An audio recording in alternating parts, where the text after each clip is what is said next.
to today's meditation. Let us all take Bandhan.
Let us raise our hand to our heart level, inviting Srimataji to come into our heart. Mother, please come in my heart.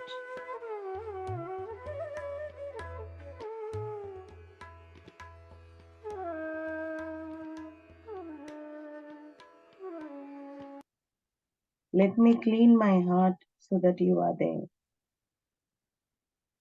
Put your lotus feet into my heart. Let your lotus feet be worshipped in my heart.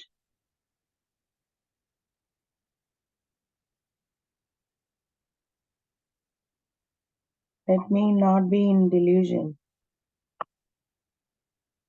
Take me away from all the illusions.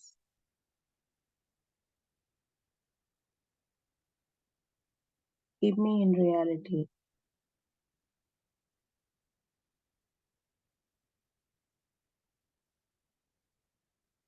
Take away the sheen of superficiality.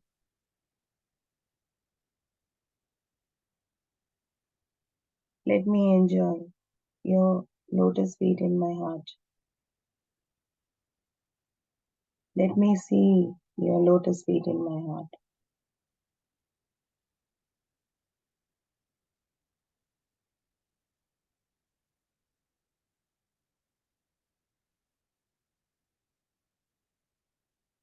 Let's put attention on our Mooladhara.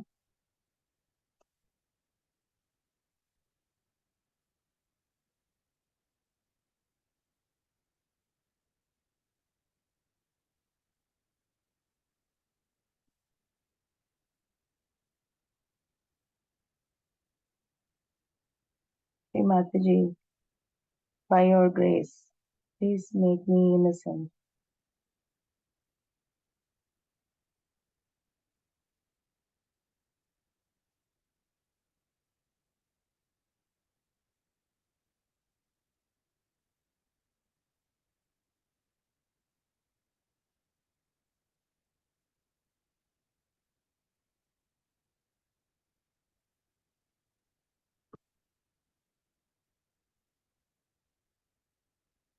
Let us raise our attention to Swadhisthana Chakra.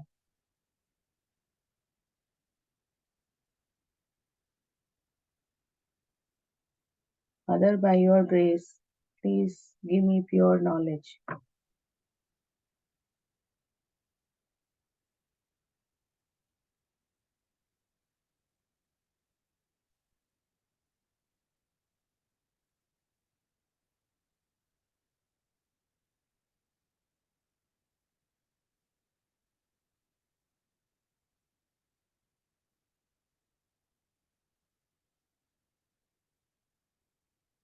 raising our attention to Nabi. Mother, by your grace, please make me satisfied and balanced person.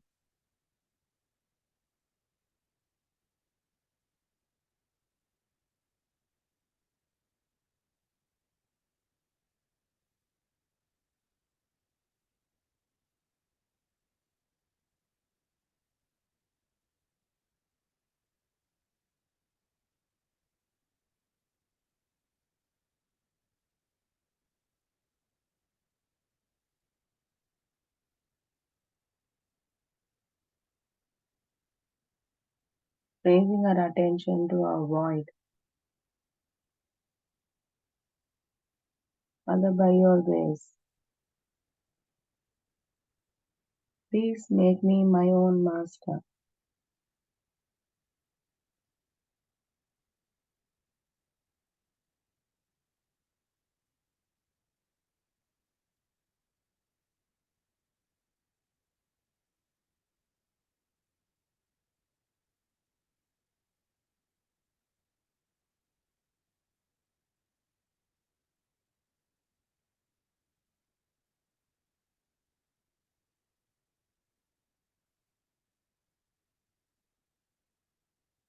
Raising our attention to our heart.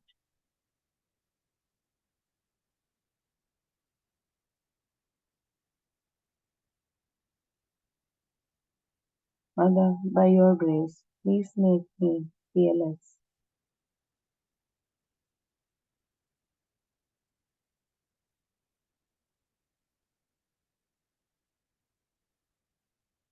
Make me compassionate. Let your love flow through my heart to the whole world.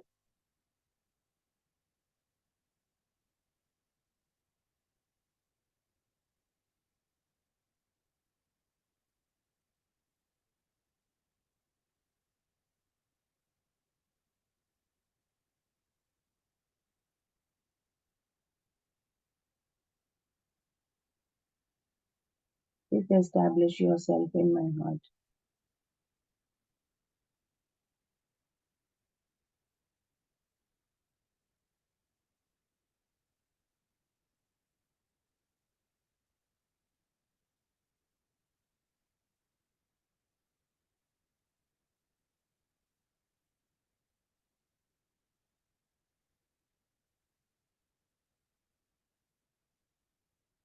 Raising our attention to our Vishuddhi.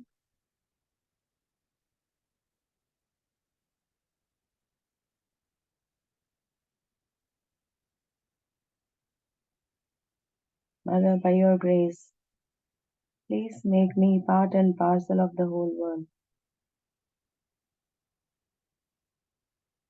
Please make me part and parcel of the whole.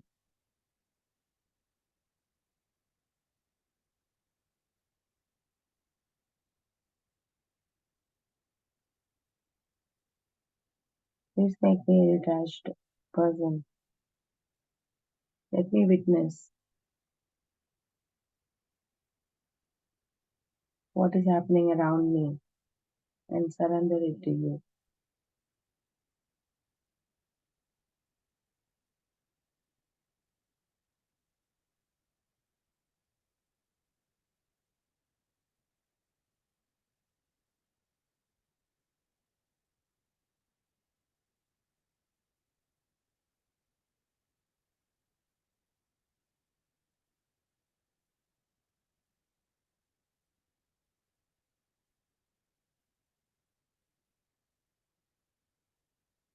Raising our attention to Hamsa Chakra.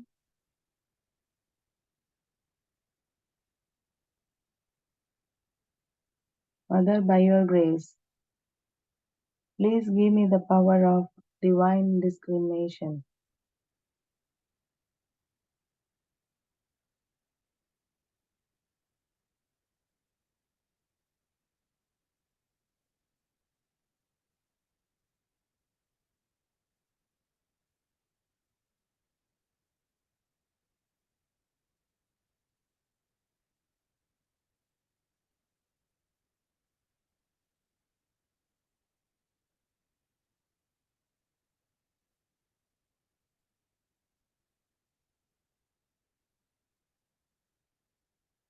Can you raise our attention to Agya Chakra?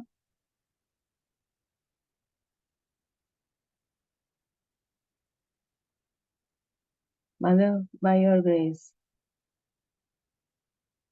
please give me the power of forgiveness.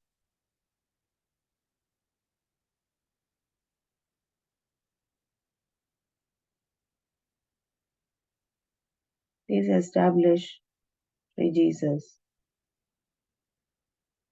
in my Agya Chakra.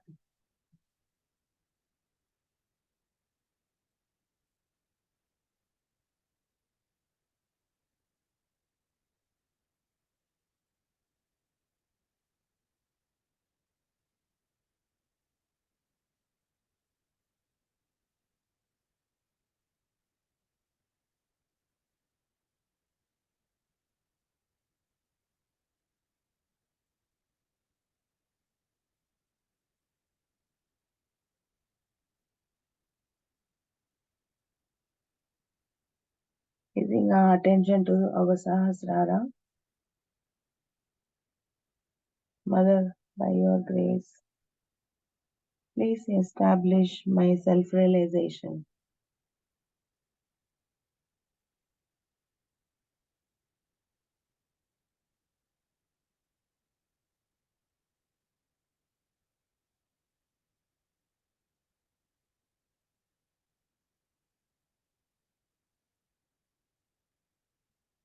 Mother, by your grace,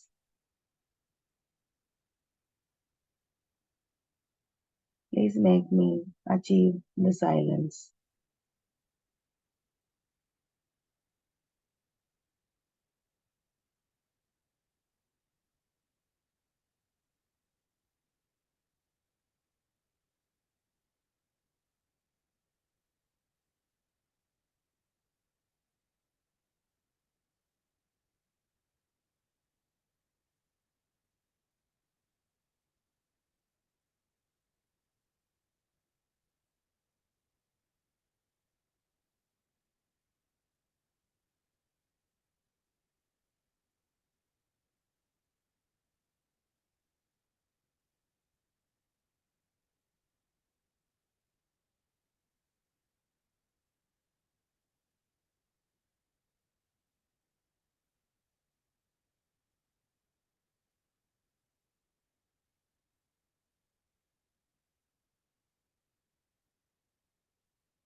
I must have said lots of things about Christ before and how Jesus Christ is related to Sri Radhaji.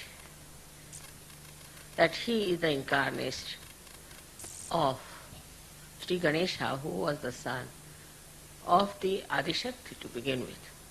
But then he was given to Sri Radhaji. And Sri Radha created as Mahalakshmi, as Mother Mary, this great incarnation of Christ. Now for Western mind, it is impossible to understand how there can be a immaculate conception because they have no sense at all, no sensitivity at all to spiritual life. We Indians can understand it. It's very easy for Indians to understand because we had Sri Ganesha created that way. We just believe it, we don't doubt these things. Whatever is said about God is not to be doubted with this limited brain. That's not done in India. But in the West, from the very birth of Christ, they have had arguments with this limited brain they had. And the whole religion, in the name of Christ, is just a perversion. Such a horrible things have been said that is unbelievable. His purity, his holiness, his auspiciousness is never understood in the West. I think those who follow Christianity How can they be so debased in their moral character? They are all right for their political, their economical, we can say their legal side. But their moral sense is absolutely missing. It's very surprising. Those who are followers of Christ should have the greatest amount of morality. He has said that thou shalt not have adulterous eyes. Such a subtle thing. Even the eye should not have adultery, should not have lust and greed. Such a subtle thing he has said it. And just think, in the West, people could not follow it because the whole religion got perverted under the influence of Paul and Peter. It's a very serious thing they have done against Christ. It's still going on. Still, this Catholic Church, though being exposed so much, is still going on in India also. All over, is this stupid, this Protestant church also is going on everywhere. What good name have they brought to Christ? One should see. The first and foremost thing he has said, that you must enter into the kingdom of God, that you must be born again. So it's all mental, you are born again, you have a certificate, we are born again, finished. So this mental attitude of the West is responsible for killing the great incarnation of Christ. I think is another crucifixion. Mentally, you cannot understand spirituality. So they were telling me about brain trust, brain trust. I said, brain trust in, I can't understand in Sahaja Yoga. In Sahaja Yoga, what is the brain trust? Where is the brain?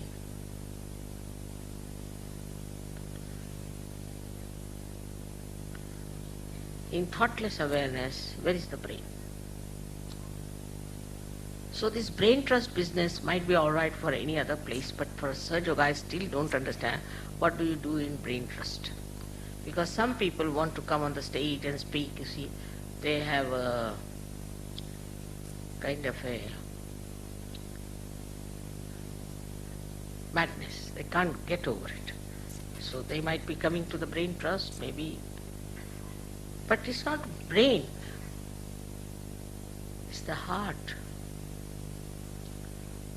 It's the heart which has to be opened out.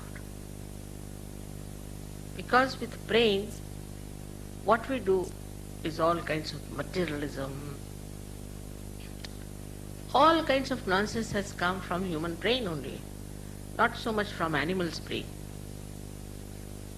You can see if you go to any forest, it's clean, nice, smelling so well. But put one human being there and you will know that this filth, dirt has come from some human being.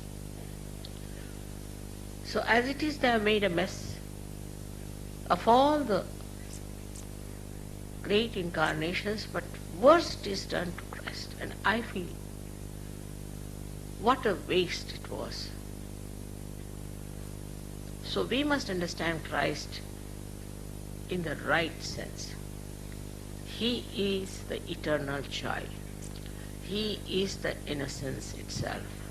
He is the source of innocence. And He is the bestower of all blessings in all chakras. But that doesn't mean that you are Christians, you should be very proud that, oh, she's talking about Christ. Many I have seen Sahaja Yogis are still identified with Christ, while they have nothing to do with Christ at all.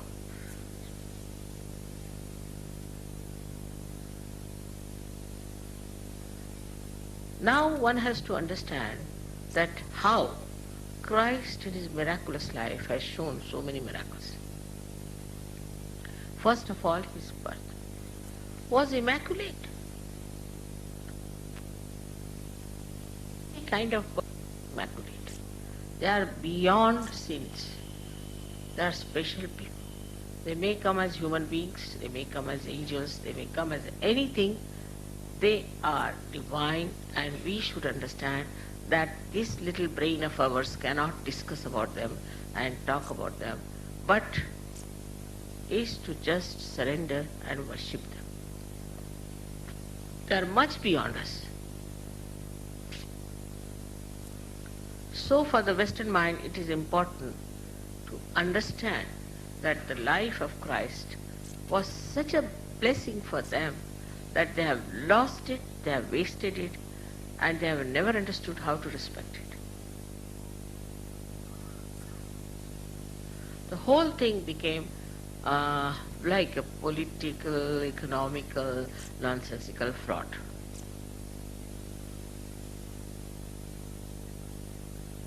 I had told you long time back that how we can prove that Christ was Ganesha. And he was the Logos, he was the, what we call is the Brahmanad, the first sound. By looking at your left side from the right side, if you see the Mooladhara, you will see swastikas because it is made of carbon atom. If you see from left to the right, you can see Omkara. And if you see from down upward, it looks like Alpha and Omega. In those days, Christ has said, I am the Alpha and I am the Omega. And now we have made the animation, we have no arrangement to show you there. I don't know if you could arrange it somehow. But you can see clearly what I have said can be proved. So as you worship Ganesha, you must worship Christ in the same manner for all those who worship Ganesha. Because I have seen that Hindus, they are stuck to Ganesha. Our Christians are stuck to Christ. Even after coming to Sahaja, they carry those traits. Ganesha is all right up to a point, and then it is important we must pray to his incarnation, that is Christ. In the same way, those who worship Christ must also worship Ganesha because he is the source. He is the potential of Christ. All this was in the divine plan, done with divine discretion. Everything was done so beautifully. But as I told you, human beings are good at massacring anything that is beautiful. And that's how it has happened. It's very, very sad. And on his birthday today, we have to decide that he is to be born within us again in a proper way. That he is the Alpha and the Omega. At that time of his time, I didn't know that anybody knew about these symbols. These symbols also must have come from unconscious to some of the great mathematicians in long time. And that's why these symbols are used exactly like Alpha and Omega. You see him clearly. It is so clear-cut now in Sahaja. We can prove so many things, all tangible. How Christ used to cure people. What did he do?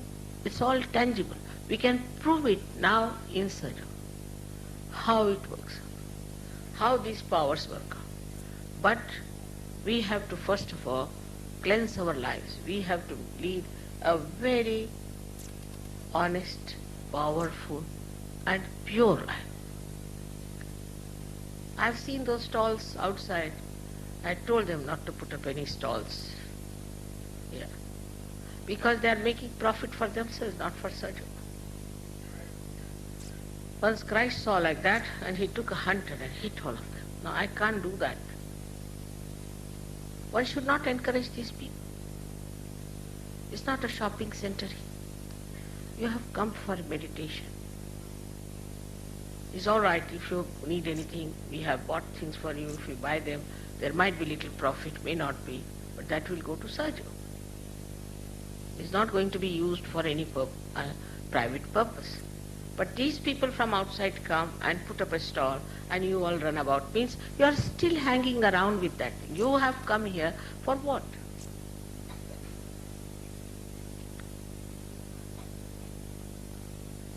One should be all the time meditative in Ganpati. All the time. You should be in a meditative condition and shouldn't get to these mundane things which you always do outside also. But these people know that you still have those weaknesses. That's why they have put up the stalls.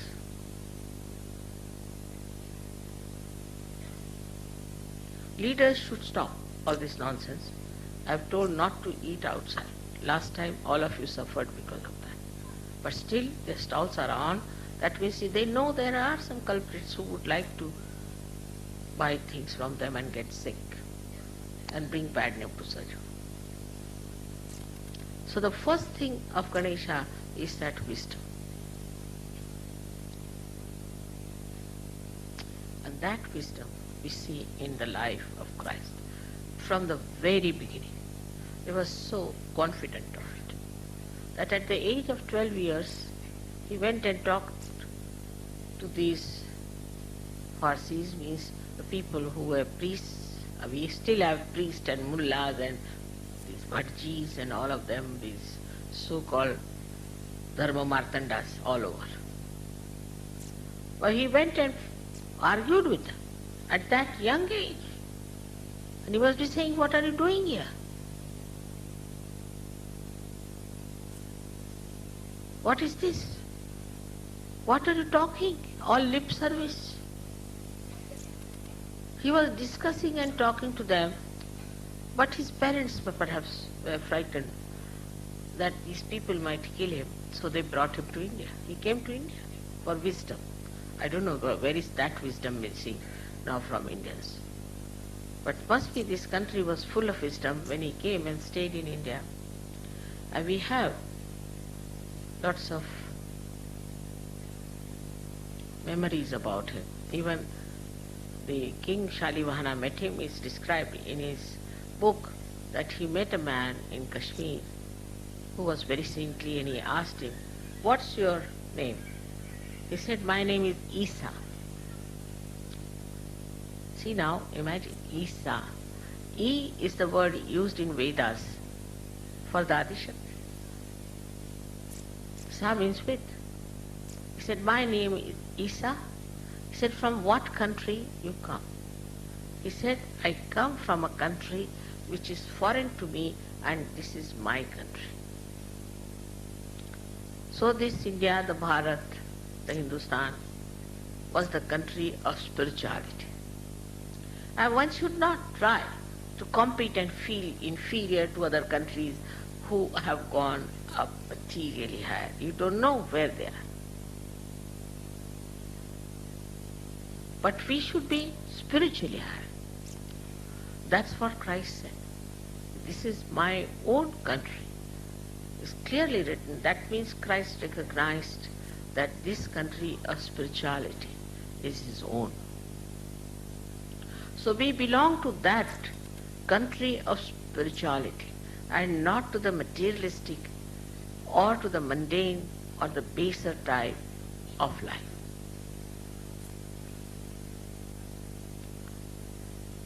In his lifetime, which was so very short, whatever he has said, every word is great. But as I told you, that this Paul tried to completely change, re-edit the Bible, and he's put lots of things in there. Whatever weaknesses he has put there nicely. Now recently I have got a book which was hidden in a jar in Egypt for about till 50 years. They discovered it. And this book is called as the Library of Hamadi. The place was called Hamadi, where it was discovered. Now what Christ has said, what Thomas has written, when Thomas was coming to India, he put all these things. It's very interesting. About drinking, he said, drinking begets debauchery. It's a bad word to use. And while Christians don't know. On the contrary, they think that drinking is allowed in Christianity very nicely. Was he mad to allow drinking?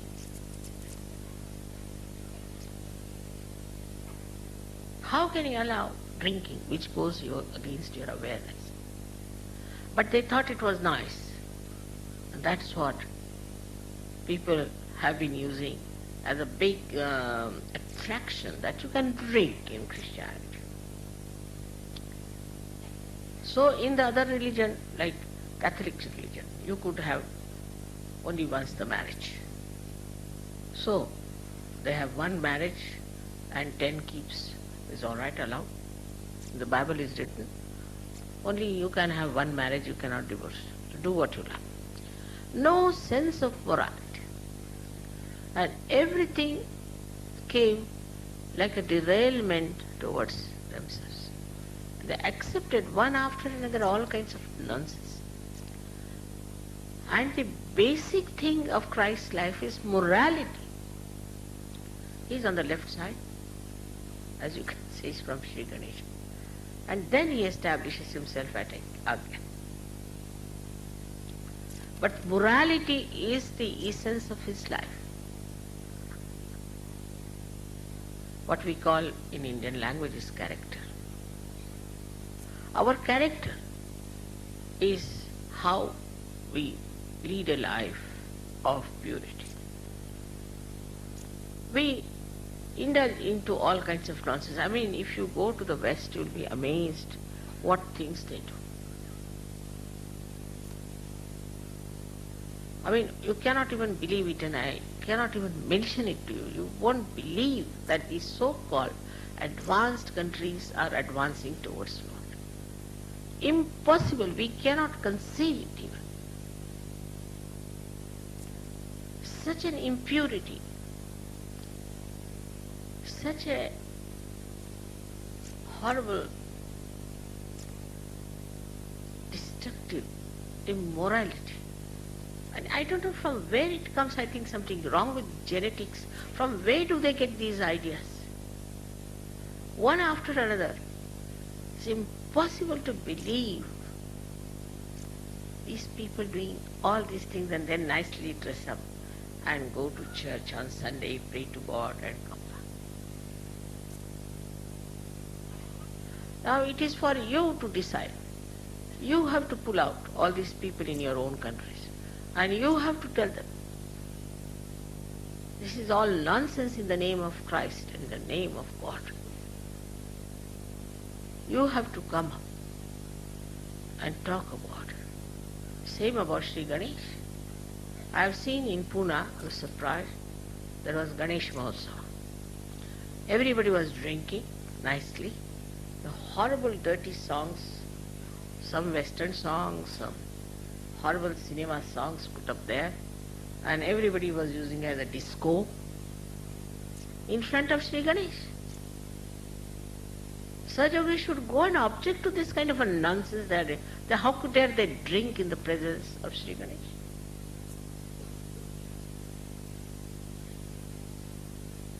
No wisdom of Sri Ganesha, no respect for his auspiciousness. Now, not only drinking, doing all kinds of things. Sri Ganesha has been shown by these tantrikas as something so horrible, which is also done by so many psychologists, so-called, in the West. Thank God one of them, this Mr. Freud, is exposed now. So the another quality of Ganesha is shown in Christ's life is the devotion to Mother.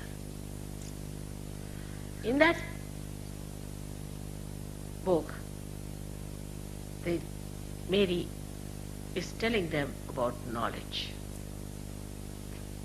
But this all objects to it. And she says that this is what you have to achieve. But he doesn't want to. He's arguing with her. But then Thomas said that what Christ has said on the cross, behold the Mother. she is the mother of Christ, and how dare you insult her? But just the opposite, Paul never respected women, so he appointed, he called her as just a woman. No respect. For Mahalakshmi, no respect. Can you imagine? Just a woman. And a big controversy going on these so-called advanced people, whether the women should be ordained as priests or not. We think we are very backward, but I think we are so backward in religion. Nonsense. We had Gargi, Maitreyi, such people here. And we respect the mother as the Adi Shakti. She is the one, we call her, the one who has created us. She is the one who looks after us. For us, she is important, Shakti is important. They don't call her Shakti, but a woman.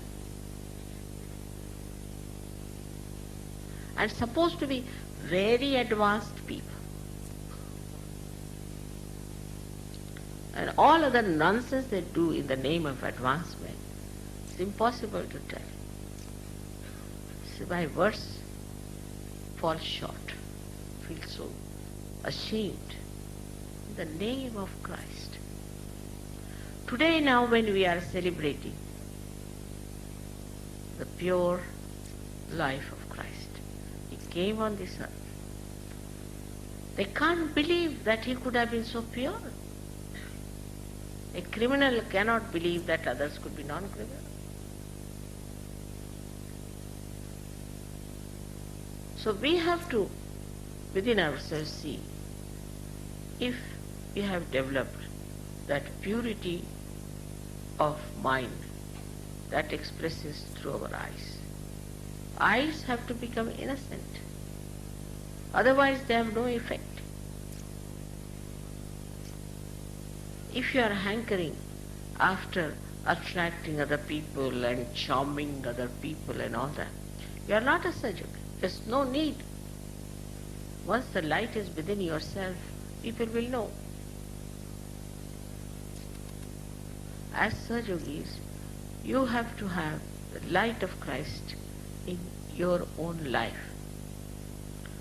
He was a young man who came on this earth, and how he did.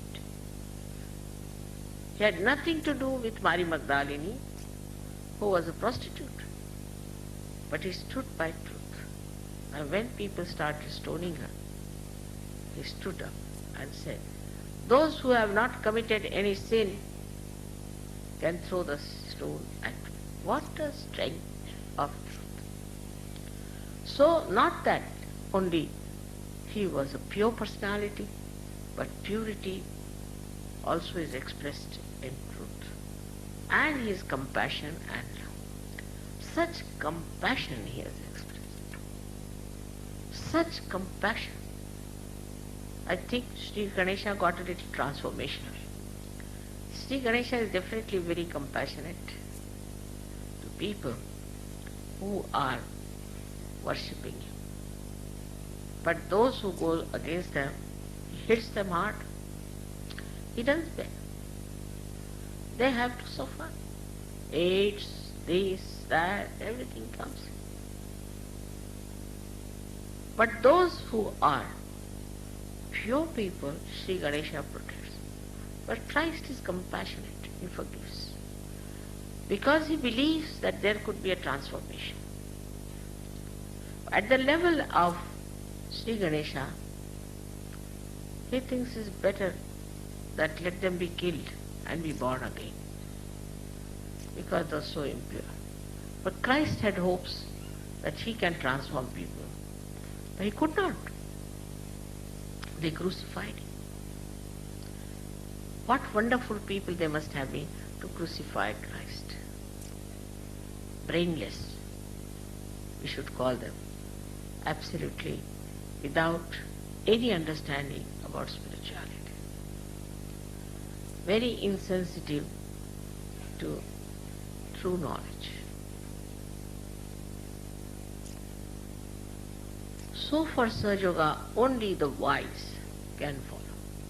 It is not meant for stupid, idiotic people, nor it is meant for very smart ones. Some people think they are very smart because they are successful in life, they can say some smart sentences, they can say something very outstandingly, very sharp. It's not meant for that. For that Christ has said, meek in heart will inherit the earth. Meek in heart. Not those who think too much of themselves, but who are meek in heart will inherit the earth. Among Sahaja Yogis also, only those who are meek in heart will inherit the blessings of Mother. You have to be meek. You have to be wise. With wisdom, you will become meek. Because then you will see where are we into this great cosmos. That you will feel that you have entered into this kingdom of God. For what? How? How have we come? How have we entered here? So many tried, thousands of years, sacrificing this, sacrificing that, standing on their heads, fasting. How is it suddenly we got this blessing? How are we there? When we start looking at this, we become meek. It's the blessing, the grace. It's not through our ego, through our conditioning, but it's just the grace, the compassion, the love, the Sandra Karuna. And then you enjoy your transformed life, the new dimension of spirituality, which is in reality. Now you know reality, you know totality, you know everything. But those who have not known themselves have not become Sahaja Yogis.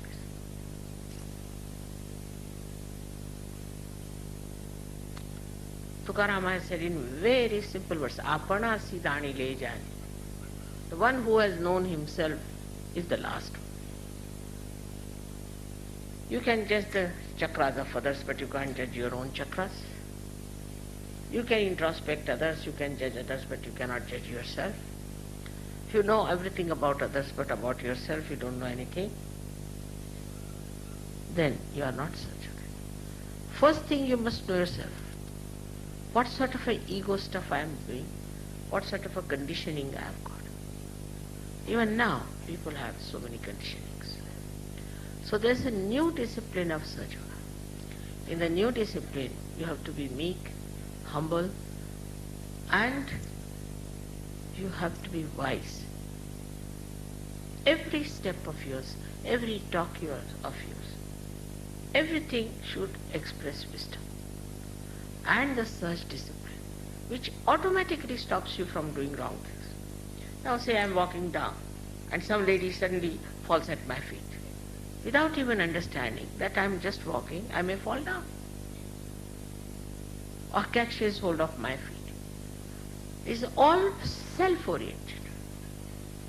I should see Mother, I should go and meet her, I touched her feet. It's all ego. A Sahaja Yogi stands in the back. Real Sahaja Yogi is at the back. From there he can enjoy because he knows I am everywhere. He doesn't want to see me, nothing. Just like this, stand. He doesn't force his way in any way. Mother is here. But this is what it is, Christ has said. Meek in heart. There's a very big word, meek. And people don't understand meek. Because in the West, if you are meek, people say you are weak. You have to be aggressive. If they have to praise somebody, they'll say, oh, he is very good, he's very aggressive.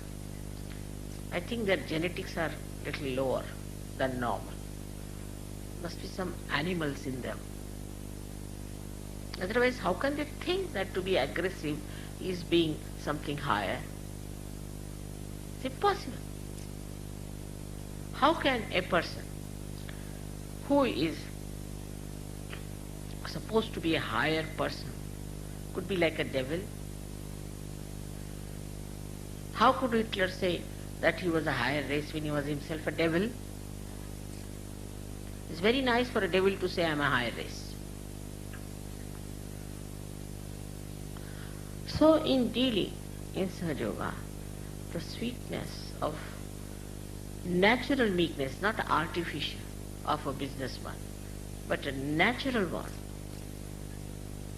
that makes you shine with your great, great spirituality. Nobody can touch you. I have told you, except for you. You can only fall down. But nobody can touch you. You are all protected from every angle. But if you want to hit yourself, I can't help. So again we come to Tukarama's saying, as Christ has said, know thyself. First and foremost thing of introspection is know thyself.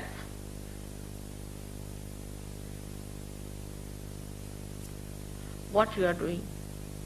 Are you trying to look at yourself or not?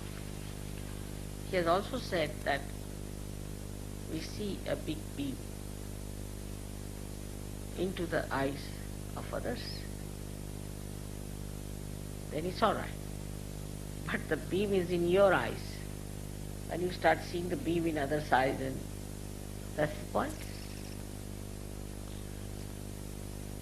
So in your meditation, you have to sit down and first of all introspect. O Christ, O Sri Ganesha, please give me wisdom to see myself and understand what's wrong. And understand where do I lack all the qualities of a good surgeon. Just to meditate, and you'll feel so happy, so joyous, because virtue within you gives you joy. But you don't say I'm virtuous, you don't say that. But the virtue within you, when you discover, that gives you joy, and not your bad qualities and your hankerings, your lust and greed. No, it does not. So we must really concentrate. Even coming to Sahaja Yoga, people think how I can use it for, say, faith. Leadership, you see, is another myth. Then they sometimes think, why not use it for making some money somehow? Some sort of a business this time. Don't do any business with Sahaja Yoga or Sahaja Yoga. I've told 100 times. If you do it, you'll be in trouble. And then don't come and tell me the trouble. Sahaja Yoga is only God's business.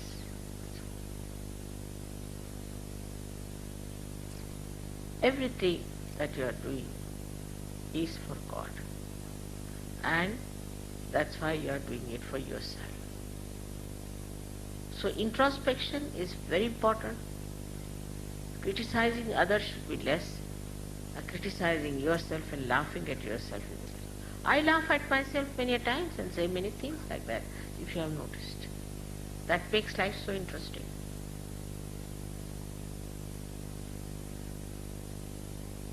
That will kill your ego. How I am trying to assert myself, and where is the meekness that Christ has talked about?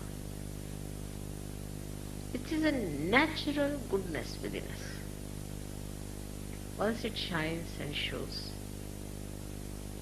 it becomes so beautiful, so lovable. Whether you are sitting here near me or there, I know who is that guy. My heart just opens for such a personality. I know who they are.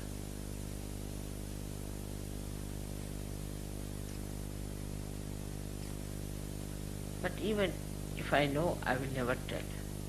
It is better that you know yourself. Know thyself is his message. In the real way, not with deception, because you are deceiving yourself. Whom are you deceiving? Know thyself without any deception, without any lies, with full concentration. See where is your attention going. That's how you are going to rise. You are not going to rise by seeing the defects of others, but you are going to rise only by seeing your own defects. Exactly this what Christ has said. I am telling you in very, very simple words. Then he has said, love thy neighbor as thyself, which is a very, very big thing to say. Now, is only possible in such a way because you are collective. Those who are not collective, how can they love their neighbor? I mean, who is the neighbor then? Nobody is the neighbor. They are outsiders. But as soon as you become collective, see today there are 55 nations. We are all so collective, so moral, so beautiful. No complications, nothing. I am so overjoyed to see. But to make it perfect, we should introspect. Socially, collectively, you people have improved a lot.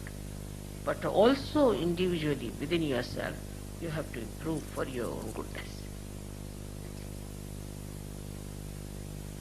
So on this great occasion, we have to celebrate because really such a great amount of work was done by Christ, though neutralized by these horrible priests, which is done in every country, in every religion. But now we should take a vow to save others who are taking the name of Christ and doing something just the opposite. If it could be done, if it could be achieved through your lives, Christ's work has been done. You have to now express Christ through your life.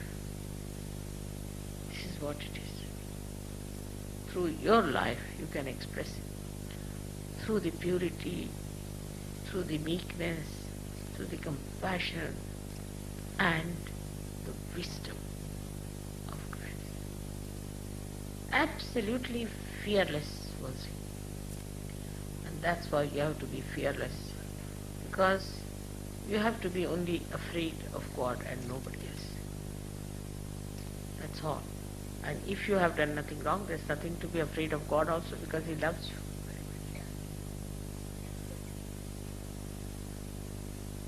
So be clear cut about everything. Be understanding. You are all lovable people, no doubt. But you should be such that you can adore yourself and love yourself because of the virtues you have. May God bless you all.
Yes, Mataji.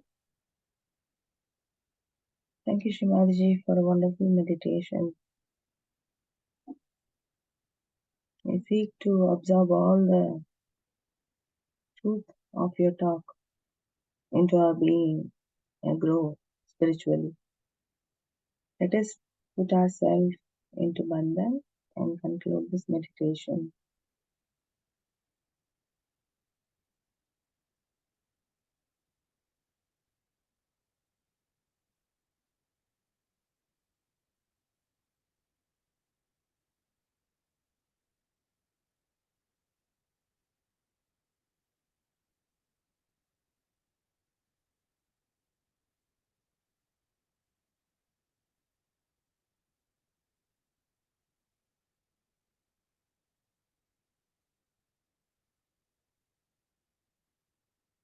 Have a good day, everyone, full of vibrations and meditative soul. Thank you. Jai Shri Mataji.